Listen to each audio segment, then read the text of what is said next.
ഇന്നിവിടെ പറയാൻ വേണ്ടി പോകുന്നത് വെളുത്ത പാമ്പിനെ കുറിച്ചിട്ടും ആ പാമ്പ് കടിക്കുന്നതായതിനെ കുറിച്ചിട്ടും അതിൻ്റെയൊക്കെ വ്യാഖ്യാനങ്ങളാണ്. അതായത് ഒരാൾ വെളുത്ത പാമ്പിനെ സ്വപ്നം കണ്ടു, അങ്ങനെ ആകുമ്പോൾ അതിൻ്റെ വ്യാഖ്യാനം എന്താണ്?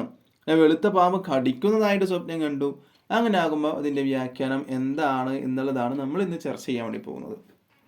ഇനി പാമ്പ് നിറം മാറുമ്പോൾ വ്യാഖ്യാനം മാറുമെന്ന് ഞാൻ പറഞ്ഞല്ലോ.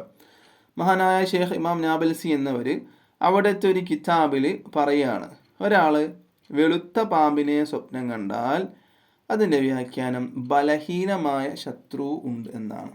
എനിക്കൊരു ബലഹീനനായ ശത്രു ഉണ്ട്, ഒന്നിനും കഴിയാത്ത ഒരാളാണ്, പക്ഷെ എന്തുണ്ടാവും, എനിക്ക് ശത്രുതയുണ്ട് ഇവനോട് എന്തെങ്കിലും കാരണത്താൽ. മനസ്സിലായല്ലോ. ഇനി വെളുത്ത പാമ്പ് കൊത്തുന്നതായിട്ടാണ് സ്വപ്നം കണ്ടത്. നേരത്തെ വെളുത്ത പാമ്പിനെ കണ്ടു, ഇനി വെളുത്ത പാമ്പ് കൊത്തുന്നതായിട്ട് സ്വപ്നം കാണാണ്. അങ്ങനെ ആകുമ്പോൾ അതിൻ്റെ വ്യാഖ്യാനമായിട്ട് വ്യാഖ്യാതാക്കളായ പണ്ഡിതന്മാരും പറഞ്ഞത് ശത്രുദോഷം ഉണ്ട് എന്നാണ്.